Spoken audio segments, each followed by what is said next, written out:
Failing Georgia gubernatorial candidate Stacey Abrams lays out a wild conspiracy theory about ultrasound machines, and the media rushes to defend her. The culture war on traditional manhood continues, and the economy continues to stagnate as interest rates spike. I'm Ben Shapiro. This is The Ben Shapiro Show.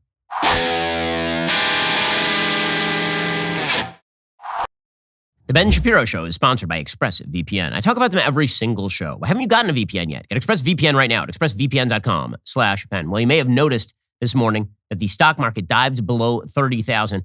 That is because Joe Biden's economic policy is really, really bad. Well, what is one way that you can hedge against really bad economic policy? Historically speaking, you at least put a little bit of your money in precious metals. And this is where Birch Gold can help you out. Birch Gold Group helps you hold gold and silver in a tax-sheltered retirement account to protect you from big government tyranny. Plus, throughout history, gold has always been your best hedge against inflation. A diversified savings can protect you from downturns in the market. If you have a 401k or an IRA that's underperforming, just text BEN to 989898. You can convert that into an IRA in precious metals right now. Birch Gold Group has an A+ rating with the Better Business Bureau, countless 5-star reviews, thousands of satisfied customers. Text BEN to 989898. Birch Gold will send you a free information kit on diversifying into gold, tax-free. Take the necessary steps to hedge against inflation today. Protect your hard-earned money. Get your free information kit by texting BEN to 989898 right now. Again, you don't have to be subjected to the vicissitudes of the market in the same way you would if you just listened to Joe Biden. Instead, head on over to Birch Gold, text BEN to 989898 right now and get your free information kit to get started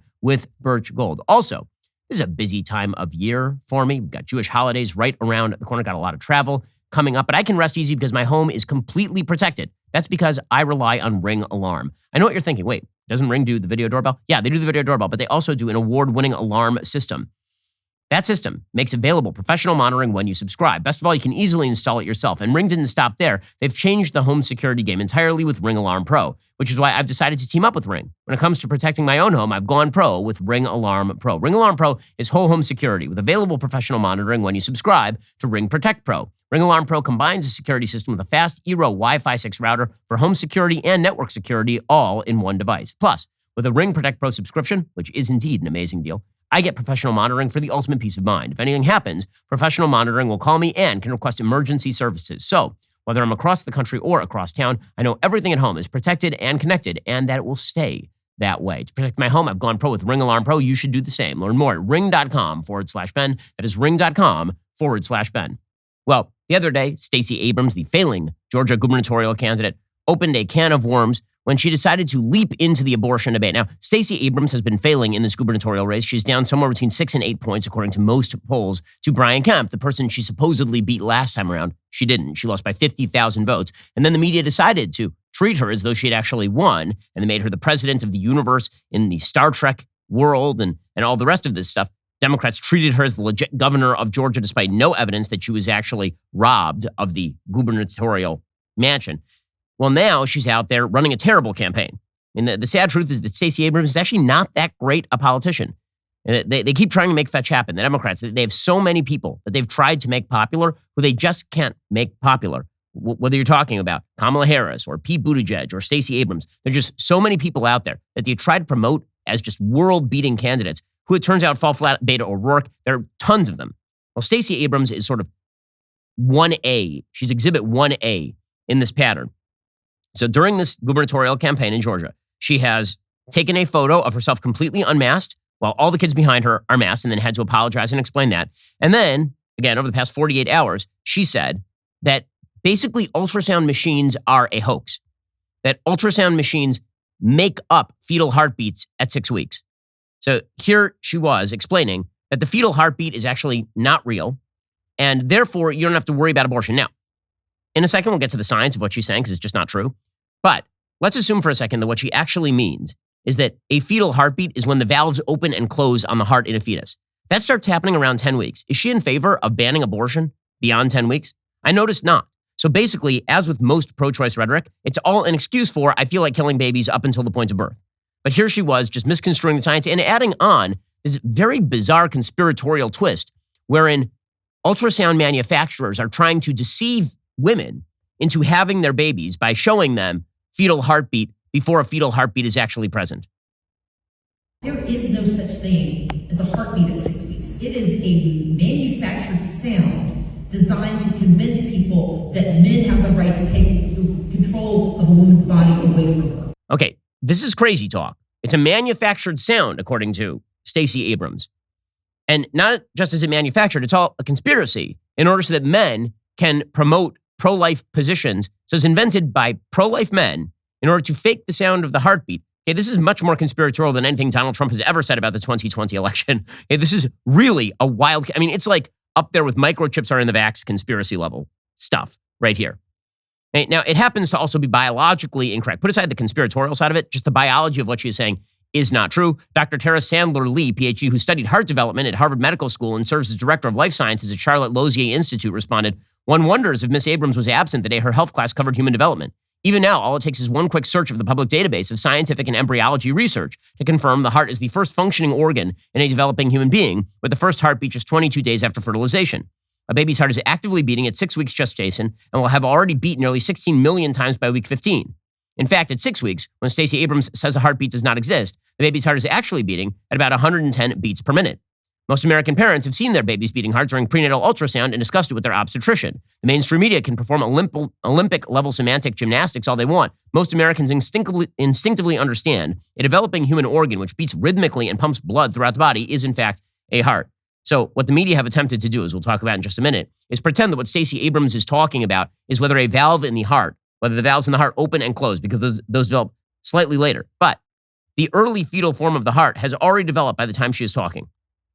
And it's a very stupid point. If you're going to pretend that what actually a heartbeat is not a prenatal heart that is not fully developed beating, then you would also have to suggest, as they presumably do, that unless a brain is fully formed, which, by the way, happens when you're about 26 years old. That's when your brain really stops growing and changing. Up until that point, anything before that is just, kind of pre-fulfilled brain function. It's too basic. It's not really full brain function. So I guess we can kill you when you're like 18 years old, 17, 15. After all, you don't have full brain function. Your brain's still developing. This is not how this works.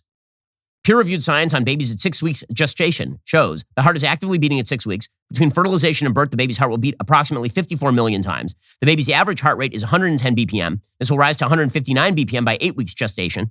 The presence of a heartbeat at 68 weeks gestation correlates with a live birth rate of 98% in normal pregnancies without any sort of intervention. And there are a wide variety of sources that have talked about all of this. Now, the media have rushed to try to clean up for Stacey Abrams by pretending that actually there is no fetal heartbeat. So Twitter, which again is the most biased news source in America, Twitter will find a trend, and then underneath the trend, to explain the trend, they will basically just put something written by Media Matters. Here's what they wrote about what Stacey Abrams said, quote, "Georgia gubernatorial candidate Stacey Abrams said there is no such thing as a fetal heartbeat at 6 weeks of pregnancy. And doctors agree one doesn't exist during this early stage of pregnancy, reports from NBC News and NPR confirm. Abrams appeared on a panel at an event on Georgia on Tuesday and discussed various state bans on abortion at 6 weeks. She said, quote, "There's no such thing as a heartbeat at 6 weeks. Doctors and scientists speaking with NBC News and NPR confirmed that while a fetus has cardiac activity at 6 weeks, a functional heart does not exist yet at this stage." Well, if it has cardiac activity that's pulsing, that's what we normally call a cardiac heartbeat. Heartbeat. You guys are working real hard to spin this one. Glenn Kessler over at the Washington Post also trying to clean this one up for Stacey Abrams, and he steps into a real pile of scientific horse manure. Quote, "For what it's worth, fetal heartbeat is a misnomer. The ultrasound picks up electrical activity generated by an embryo. The so-called heartbeat sound you hear is created by the ultrasound. Not until 10 weeks can the opening and closing of cardiac valves be detected by a Doppler machine." Well, actually, no, that is not what an ultrasound does. Ultrasounds don't even detect electrical activity, as the name ultrasound would actually suggest. Ultrasound is more like sonar. You're listening to sounds. You're not detecting electrical activity. Ultrasound machines are not capable of doing this. There's a scientist, a radiologist named Pradeep Shankar, and he pointed out ultrasound only detects density and motion. It cannot detect electrical activity at all. This is a scientific fact. It's from a radiologist. It is true that the valves in the heart develop later, but cardiac muscles that are located in the embryological heart are contracting. They are, in fact, moving inward and outward. That is how you define a beat. He says the cardiac tissue is contracting, which is literally what a beat is. To say otherwise is scientific misinformation and cannot be treated otherwise. So, again, this bizarre notion that you can just spin this away, there's no such thing as a heartbeat. Literally, the National Institutes of Health, quote, "Baby's heart continues to grow and now beats at a regular rhythm, weeks 6 to 7. How bad was this, all the cleanup? It was so bad that Planned Parenthood had to walk this one back. Okay, Planned Parenthood on their own website said just months ago, quote, a very basic beating heart and circulatory system developed during the 5th to 6th week of pregnancy. This is abortion mill Planned Parenthood. But Planned Parenthood later amended its website to more closely reflect the pro-abortion messaging against heartbeat laws. Because again, people tend to think that if there's a beating heart there, then pretty obviously this is a human being that is not you. It's not just a polyp inside your uterus. Now the site says a part of the embryo starts to show cardiac activity, which is a very roundabout way of saying that there is a fetal heartbeat. NBC News in May reported that experts say the term fetal heartbeat is misleading and medically inaccurate, but the article from NBC News months ago goes on to quote a doctor who says the heart does begin to develop at around 6 weeks, but says at this point the heart as we know it does not yet exist. Again, if the argument is that full development of the heart as in adults is necessary in order to count it as a fetal heartbeat, then presumably the same thing would have to be said about brain development. And we know very clearly that early brain development in children is a lot more rudimentary than it will be as an adult. Are you allowed to kill kids 2 years out of the womb unless you're Peter Singer from Princeton University? He actually says yes. He says because these are not fully developed human beings, you can actually kill kids post-birth. If Democrats want to play this game, they're going to win some stupid prizes.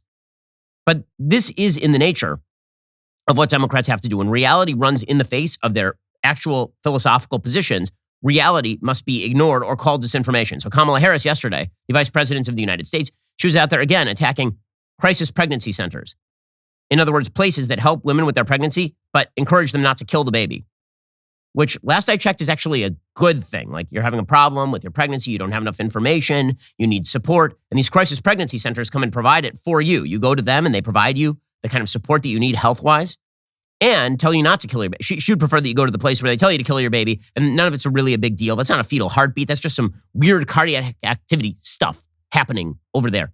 Well, it's not a fetal heartbeat. So here is Kamala Harris calling crisis pregnancy centers disinformation. Again, this is the same party that will suggest to you that basically a fetus is a cluster of cells up until a woman randomly chooses that it's not a cluster of cells, at which point it becomes the most beloved object in her life. I met with many of you in my office at the White House, and we discussed the innovative strategies that you have used to defend women's reproductive freedom. You are taking on rightly the crisis pregnancy centers, launching public education campaigns, because I don't think I have it here, but I'll show you all a map of the United States right now in terms of the patchwork of different laws in different states on this issue and the confusion it is creating, and the need then for some of the most trusted elected officials to clarify the state of the law. And in the midst of the vast amount of confusion, the need of you as the truth tellers to sort out fiction from fact and combat misinformation and disinformation, which we all know often creates a situation that is ripe for predatory practices. For predatory practices, wow. By the way, notice how they can now conflate misinformation and disinformation. Remember that time in 2016 when they said Russian disinformation changed the election? And then they shifted the language. Now they call it misinformation. And now they just say the two simultaneously, misinformation and disinformation. Typically, disinformation means there's some sort of foreign source promoting propaganda that is false. Now she's basically saying that there's purposeful misinformation and disinformation. They are the same thing. Essentially, you're a traitor if you believe a pro-life point of view, seems to be the implication here, or you're a liar. And it's just a good thing that you have people like Kamala Harris out there nodding at you with a weird hand motion and her slightly nasal voice, telling you what the truth is about fetal development. Man, they are truly bad at this. Speaking of people who are truly bad at this, Nancy Pelosi, the Speaker of the House, Teetha Clacken, she was out there explaining that if you actually believe in the pro-life position, this means this is like repealing the 19th Amendment, you know, the one that says that women can vote. It's like that. If you say that women should not kill babies in their womb, that in fact, the height of human existence is bearing children, which it is. If you say that, then this means that you hate women and you want to repeal the right to vote, says this very, very good Catholic woman who's so Catholic. Here she goes. And didn't he also be part of a movement to repeal the 19th Amendment for women to have the right to vote? What do I think of that? I think I hear something like that every day around here. When people say that women shouldn't be able to make their choices about contraception or their own reproductive health, that's a sign of disrespect for women. Oh, it's just like removing the right to vote. Now, I noticed that the 19th Amendment was actually passed in the year 1919. And I noticed that Roe versus Wade happened in 1973. So for during that entire intervening period, apparently the same thing, aborting babies and letting women vote, the same thing, according to I mean, she should remember this better since she was there in 1919. She was 40 then. And she was wearing dentures at that point. Those wooden teeth are still in there. In any case, there is a great irony to the fact that it really is a striking irony to how the left likes to treat the unborn. The way that the left treats the unborn is they are completely disposable up until the point a woman decides that they are very valuable, at which point this is the most valuable thing in a woman's life. That switch just flips, and suddenly, magically, we're also, again, this is all about the idea that you define reality within yourself. Reality is not an objective metric out there. It's not something for you to discover. It's not something for everyone to be able to agree on. Reality is just defined through the prism of you. So if you look at that baby and you say to yourself, that's not a baby, we're all supposed to go, you know what? She says it's not a baby. It must not be a baby. And then the minute you say, it's a baby and I love it, oh my God, that's amazing. Congratulations. You see this in every headline from the celebrity-driven media, right? When Kim Kardashian is pregnant with a baby and she's like, oh, I'm pregnant. I'm in love. I'm already in love. Like, that's amazing. And she's like, I would like to abort. Like, that is just a woman's right to choose. That is an incredible thing.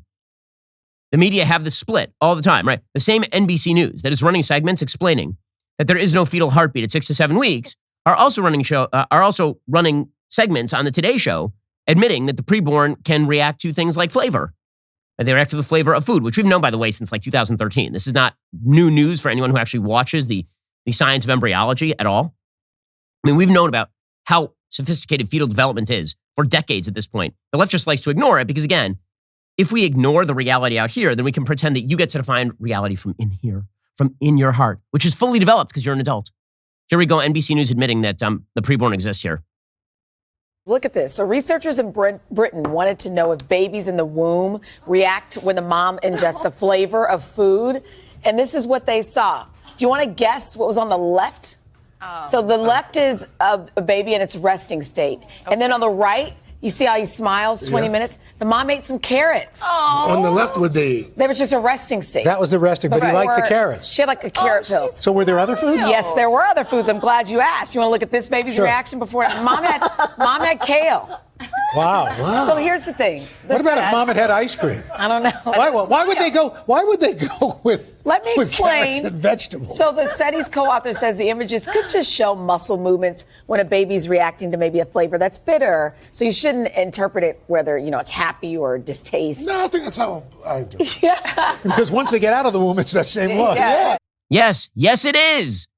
Wow, you've discovered the pro-life position, guys. Congratulations. Now, they'll be walking this back as soon as possible, right? Because the baby in the womb, they don't actually give the age of that baby in the womb. That looks like that baby in the womb is maybe 8 months, 7-8 months. Okay, but they all believe, I guarantee you, that entire panel believes that if a woman decides that's not a baby and wants to abort it, boom, you can do it. Because woman's right to choose. You cannot hold those two thoughts simultaneously. You cannot. And so you have seen this from the media. What they like to do is fact check things that don't exist. So, for example, the Washington Post did a fact check on the quote-unquote right-wing talking point that Democrats are fine with abortion until point of birth, which they are in their platform. The way they fact-checked this was by saying, Republicans imply that this happens all the time, a 9-month abortion. No, that's not what we said. We said that ideologically speaking, you guys seem to be fine, and you have said that you are fine with abortion up until point of birth, no restrictions whatsoever. And so they don't want to fact-check that because it's true. So instead, they fact-check an implication that nobody actually said. By the way, they would never do the opposite. Right? When the left says, well, you Republicans, you say that in cases of rape, that a woman should bear the child. You say that. That happens to be true, right? I mean, the pro-life position is that the evil of rape does not justify the evil of abortion. Two evils don't make the original evil go away. Okay, but you never see the left fact check that statement by saying, you seem to be implying that pregnancy from rape is a wildly common occurrence. And statistically speaking, as a matter of fact, it actually is not all that common. They never do that, right? It only works one way. And the media spins so hard on behalf of the left that they end up defending things that are actually not even remotely science. And then they ask us to believe that these are the scientific experts, that these are the people that we ought to listen to. And this holds true across the board. You're supposed to believe it when the experts would go out there and say, your child may die from COVID. even though the stats were showing that children were more likely to die of pneumonia than COVID. You're supposed to believe it when they say that boys can be girls and girls can be, hey, the experts say that if you chop off a pubescent boy's penis and you form a fake vagina, he will be happy the rest of his life if he believes he's a girl. You're supposed to believe that, despite lack of all evidence, because they're the experts. And so when they just tell you things, you wonder why you've blown out the credibility of science. This would be the reason. We'll get to more on that in just 1 second. First, let's talk about the fact that the value of your minivan, pickup, sedan, whatever it is you drive, probably actually appreciated significantly over the course of the last year. And now with the possibility of microchip shortages and the possibility of moving away from gas-powered vehicles entirely, that car might only get more valuable. So why would you let it break down? You shouldn't. Instead, you should head on over to rockauto.com to get all the parts you need to maintain and repair your vehicle. Rockauto.com has been in the auto parts business for 20 years. Family owned, their goal is to make auto parts available and affordable and keep you safe on the road. They not only have the auto parts you need, they'll give you a selection of trusted name brands to choose from. You can pick brakes that match how you use your vehicle for towing, racing, or just commuting to work. You can get suspension, exhaust, air conditioning, and other kits that provide all the parts you need for a successful repair. The RockAuto.com catalog, it's remarkably easy to navigate. You can quickly see all the parts available for your vehicle and choose the brands, specifications, and prices you prefer. Chain stores have a lot of different price tiers for professional mechanics and do-it-yourselfers. That is not the case over at RockAuto.com. Their prices are the same for everybody. Head on over to RockAuto.com. Get brakes, shocks, carpet, wipers, headlights, mirrors, mufflers, lug nuts, or any other part you need. That's RockAuto.com. Be sure to write Shapiro in their How Did You Hear About Us box so they know that I sent you. Also, it is worth noting that this has been a particularly tough time to hire great people. The labor market is really, really rigged right now. I mean, it is difficult to find the right people. This is why you need ZipRecruiter, so you can find people to edit your show like Adam. Adam was brought to us via ZipRecruiter, and he edits the show. He makes it look like magic every single day. You can find your Adam over at ZipRecruiter.com/dailywire. ZipRecruiter does the work for you. ZipRecruiter uses its powerful technology to find and match the right candidates up with your job. You can easily review these recommended candidates and invite your top choices to apply. ZipRecruiter is so effective that 4 out of 5 employers who post on ZipRecruiter get a quality candidate within day one. No wonder ZipRecruiter is the #1 rated hiring site based on G2 satisfaction ratings as of January 1st, 2022. Right now, to try ZipRecruiter for free, my listeners can head on over to ZipRecruiter.com/dailywire. Again, that's ZipRecruiter.com/DAILYWIRE. ZipRecruiter is indeed the smartest way to hire. Head on over to ZipRecruiter right now. You can try it for free. Again, at ZipRecruiter.com/dailywire to get started and find the best employees for your business. And again, this is part of a broader left-wing push that suggests that everything in life can be redefined. Reality itself can be redefined around what you feel. What you feel is the only thing that matters. And you have quote-unquote scientists who are promoting this crap on an ideological level, pretending that what they are saying is science. So, for example, on the trans issue, you may have noticed that there's been a lot of talk recently about the transing of the children in places like Vanderbilt University Medical Center.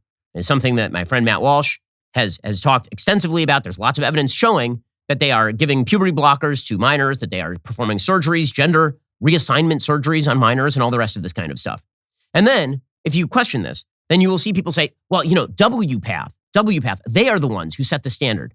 WPATH knows. This is the World Professional Association for Transgender Health. Well, as you may have noticed, the World Professional Association for Transgender Health is a left-wing activist group, and they promote the most extreme versions of non-science on a routine basis.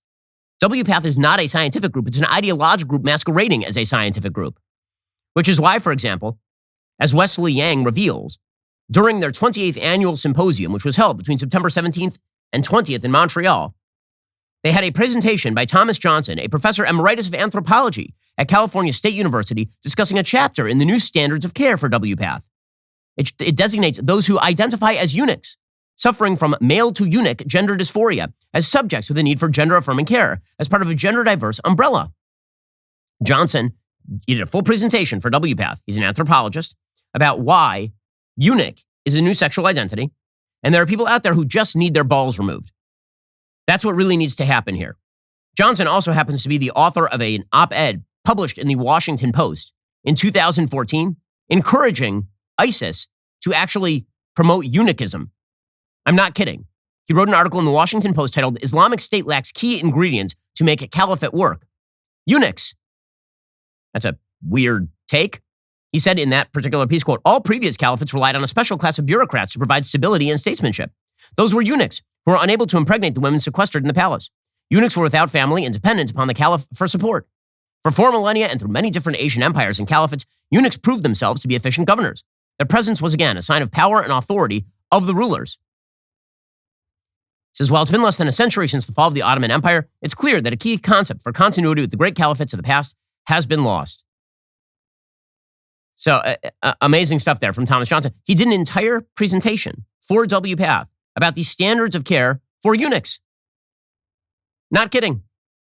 He talks about eunuch is the oldest recognized gender outside the binary.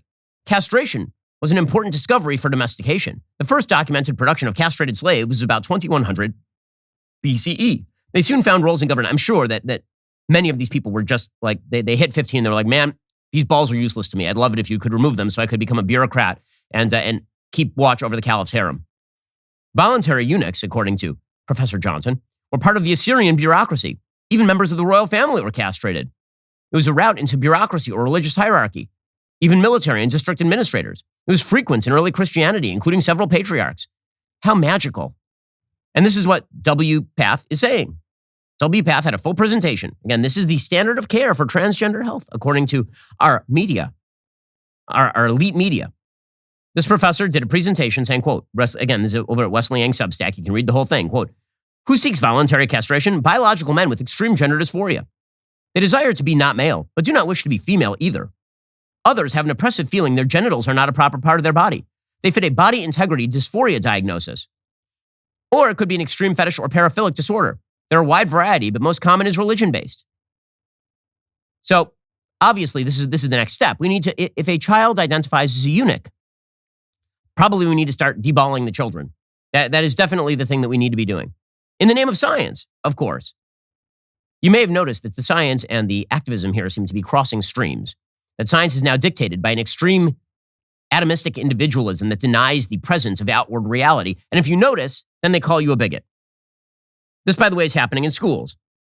Did you notice how fast the movement for gay marriage went from we just want to be left alone in the privacy of our own homes to we need to teach your children that all forms of sex are equally moral and also that they can be members of the opposite sex? That morphed super fast, did it not?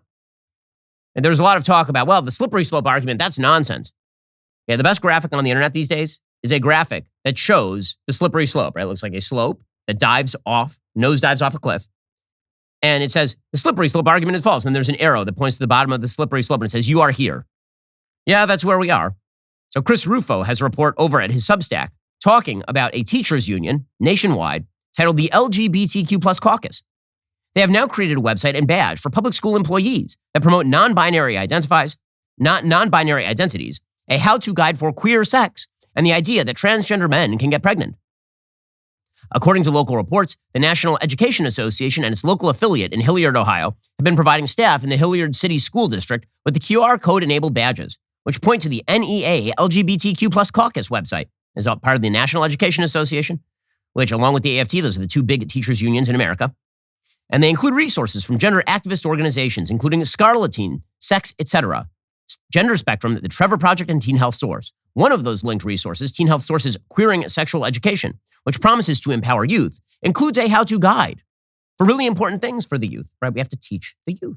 After all, this is science, guys, and science is about sexual identity because that's really the most important part of you. And the realities of life and sexual development and morality and these things do not exist. The only thing that matters is how you, and we are going to teach you that sexual fluidity and that sexual profligateness, these are the true pathways to happiness. This is what the science says. It's not ideological, guys. It's what the science says. So what exactly is the how-to guide? Well, it teaches students how to perform anal sex bondage, rimming domination, sadomasochism, muffing, and fisting. The materials are extremely graphic, explaining how to, for example, put a fist or whole hand into a person's vagina or bum. The NEA is the largest teachers union in the country, representing more than 3 million public school teachers in all 14,000 local school districts, and it has been captured by radical gender theory, says Chris Rufo, and its perverse ideology. That, of course, is exactly right. All of this, again, is about taking over cultural institutions and seizing them on behalf of an ideology that tears down traditional institutions and roles. That is what this is. And, the best evidence of this is what's currently happening in the military. So yesterday, John Kirby, who is the spokesperson for the Defense Department, John Kirby was asked on Dan Abrams Live about the quote-unquote woking of the military, the fact that there's now equity training being done in the military, the fact that we're now supposed to pretend that men can be women can be men in the military, and public is supposed to fund those surgeries and all this. And John Kirby's like, there's no wokeness in the military. None of this is woke. This is just normal. It's a bogus claim. There's no wokeness in the military. The military is and it should be, a diverse organization. We're supposed to represent and defend all Americans. And our diversity, and I've seen this myself firsthand aboard ships at sea, the diversity of the United States military makes us stronger, it makes us smarter, helps us make better decisions. There's no wokeness. They're driving a stake through a straw man. So there's no wokeness in the military. Also, the thing that makes the military the strongest is not military readiness, efficiency, objective metrics. What makes it stronger is diversity. But there's no wokeness in the military, says John Kirby, before providing a pretty good definition of wokeness in the military. By the way, according to dailywire.com, Biden's military is now telling people in the Air Force to stop using words like mom and dad. Because after all, we wouldn't want to offend anyone. There's no wokeness in the military, though, guys. No wokeness in the military. These traditional roles, the traditional notion that mom and dad are a good thing and that a child should have a mom and when did it become controversial to suggest that a child deserves a mother and a father? If you deprived a child of a mother or a father, this would make you a child abuser. But in our society, we have decided that mother and father are no longer words that can be said because there are too many kids who have been brought into families who don't have a mother or father. And after all, we can't pretend that there's a superiority of having a mother and a father over having two dads, two moms, three moms and a chicken. None of that matters. It's all equally, it's the same. It's the same, exactly the same. According to Daily Wire, in yet another indication of how wokeness has permeated the American military under the Biden administration, Air Force cadets have been instructed not to use gender-specific terms like mom or dad. They've been told to replace such terms with words like parent or caregiver. That instruction was featured at the Air Force Academy in Colorado as part of the diversity and inclusion training. Yes, there's no wokeness in the military except for the DEI training over in the military. The New York Post reports that cadets were told our leaders have determined diversity and inclusion is a war-fighting imperative. Is it, though? Truly. Is it a war-fighting imperative pretending that moms and dads don't exist and that everybody's a parent or caregiver? Again, I make a joke every single Father's and Mother's Day that it's either primary, caregiver of unspecified gender, or secondary, legal guardian of unspecified gender. Every single Mother's or Father's Day, people are like, why do you keep making that joke? I keep making the joke because you guys don't get to pretend that you care about Mother's Day or Father's Day when you don't actually believe that we can celebrate mothers or fathers qua mothers or fathers. It's amazing. Representative Mike Waltz, Green Beret, told Fox Digital, it's been a tradition in the military to get letters from mom or dad or your boyfriend or girlfriend for as long as there's been a military. Now we're instructing every cadet entering the Air Force not to say mom and dad, not to say boyfriend or girlfriend. Again, the idea that this somehow makes military readiness better is an absurdity. It's an absurdity. Because guess who tends to fight wars? The people who tend to fight wars are typically very patriotic, very male people. I mean, I'm sorry to break it to you, but this has been the truth about military warfare for literally all of human history. And the institution of traditional masculinity has been core to that idea. But we're a society that doesn't believe in traditional masculinity. Traditional masculinity is an opponent because traditional masculinity requires roles. It says that men are supposed to protect, men are supposed to defend, men are supposed to be strong, men are supposed to be fathers and husbands. These are apparently very bad things now.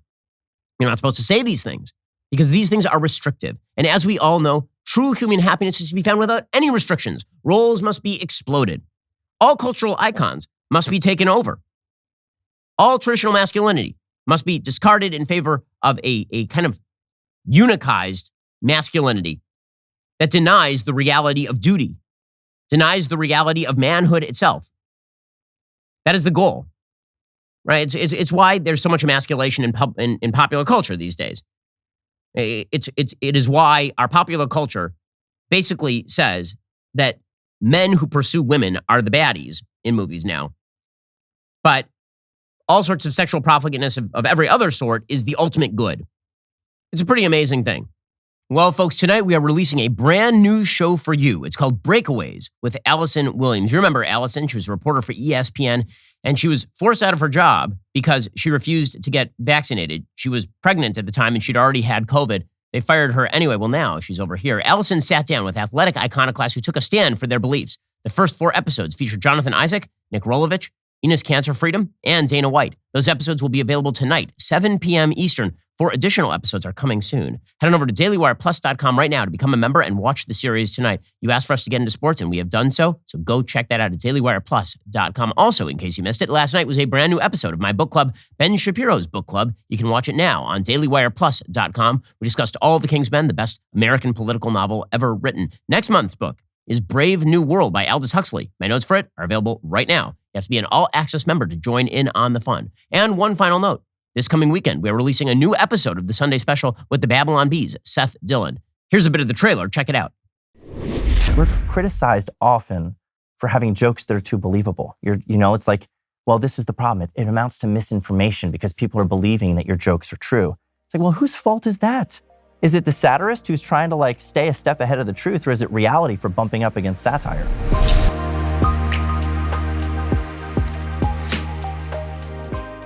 Seth is a blast, one of the funniest people in America. You're going to love it. Head on over to dailywireplus.com, become a member today, watch all of this amazing content. Okay, so meanwhile, central banks everywhere across the world, except for Turkey, because the Turks are trying to run directly into the teeth of financial pain, apparently.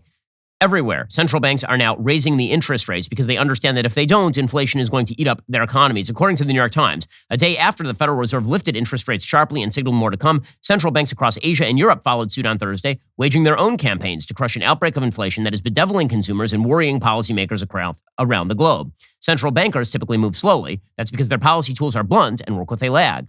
Well, I'm glad that we finally realized that the central bank should not be the first stage of policy. It should be the last stage of policy. But that only came after, legislatures throughout the Western world decided to abdicate their responsibilities to central banks. The interest rate increases taking place from Washington to Jakarta will need months to filter out across the global economy and take full effect. Jerome Powell once likened policymaking to walking through a furnished room with the lights off. You go slowly to avoid a painful outcome. But officials, learning from a history that has illustrated the perils of taking too long to stamp out price increases, have decided they no longer have the luxury of patience. So they are now radically and aggressively increasing those interest rates. The margin of error now is very thin, said Robin Brooks, chief economist at the Institute of International Finance. A lot of this comes down to judgment and how much emphasis to put on the 1970s scenario. In the 70s, Fed policymakers did lift interest rates in a bid to control inflation, but they backed off when the economy began to slow. And this led to serious stagflation, significant levels of unemployment, significant levels of inflation. The misery index was put together during this time to measure exactly that, the unemployment plus the inflation rate. You could see something similar if the Fed moves too slowly, which is why they're now moving more aggressively. Well, Democrats in the United States who have helped bring all of this about, they are just pretending that none of this is happening.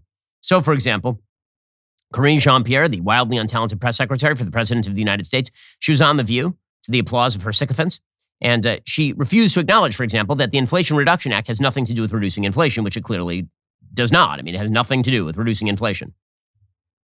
While we are talking about lowering prices, we have Republicans out there who didn't vote for the Inflation Reduction Act. No. They didn't vote on it. They're bragging about it a lot right now. They're bragging about it in their state. Is that because they just want to make him look bad? They don't want to let him, have a success? I think they are not bringing forth solutions. But do you think the name of it is a little misleading? Because the only thing is the Congressional Budget Office says it would have a negligible effect on inflation, although it did lower prices, and I agree those are all good things. Does it really affect? It does. I will point you to 126 economists who have said this is going to be a change maker. It's going to have effect on inflation. It's going to lower costs for Americans. Man, just talk your way through it, man. Just keep babbling your way through it. And I love how the people on The View are just treating her with kid gloves. It's not going to lower inflation, but there's some people who are just mean to you. They're just so mean. It's just so nasty. Meanwhile, Karine Jean-Pierre also said that Joe Biden understands how much inflation is crushing families. No, he does not. He clearly does not. He went on 60 Minutes like a week ago and basically suggested that it was no big deal that inflation was up in the food markets like 13% year over year. But here's Karine Jean-Pierre trying to walk back the Joe Biden as sympathetic, empathetic leader. Here's the thing about Joe Biden. When he came into office, his entire shtick was he's friendly grandpa. Right? He's mildly senile, but friendly. He at least he likes you, right? I mean, yeah, he's sniffing your hair, but he does give you nice toys, and he's kind of like a decent old gent, even if he wanders into walls sometimes. That was kind of the pitch for Joe Biden. And then Afghanistan happened when it became absolutely clear he did not care how many Afghans were going to be shoved into black bags and into the basement if they were female, or simply murdered if they'd once worked with the United States. And everybody went, oh, this guy's kind of a jackass. And they've never been able to quite get out of that. This is why Joe Biden's approval rating has plummeted, because the actual image of him among the American public changed radically during the Afghanistan debacle. And here's Karine Jean-Pierre trying to pretend that Joe Biden is some sort of sympathetic, empathetic figure. He is not. Going into the midterms, how can the president assure Americans he feels their pain and has a plan to help? So the president understands that when it comes to the economy, he understands how much that's crushing families. He gets it, that people are sitting around their kitchen table and trying to figure out how are they going to pay for their groceries. And so that's why he's made that his number one economic priority. He's made it his number one economic priority. And the way he's going to fight this is by taking this giant sack of money and just pouring it all over the place. He's going to basically create one of those game show thingamajiggers where it's essentially like a hurricane machine, but he's going to pour cash in it. And you're going to go in there. You're going to dance around, try to grab as much of that cash as you can. And that's going to be how he fights inflation. It's going to be amazing.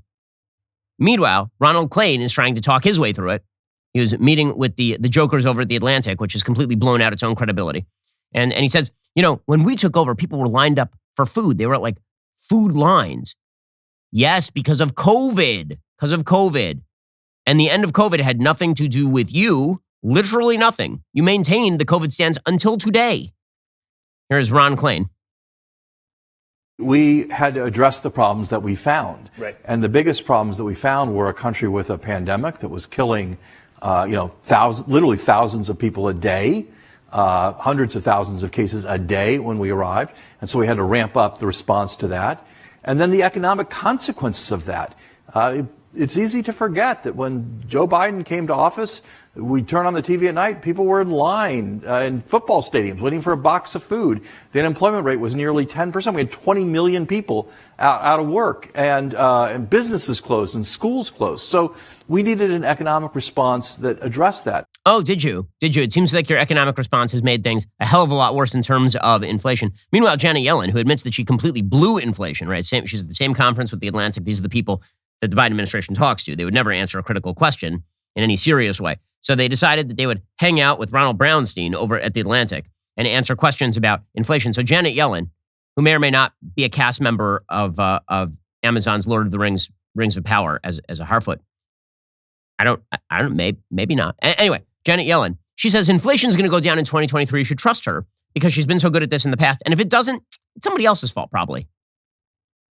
Do you see a possibility that inflation will be essentially under control by the end of next year before we are full on into the presidential race? Or is this something we're still going to be dealing with in a serious way into 2024? Well, I believe it's going to come down certainly next year, although let's be clear, there are risks. The Russian invasion of Ukraine hasn't come to an end.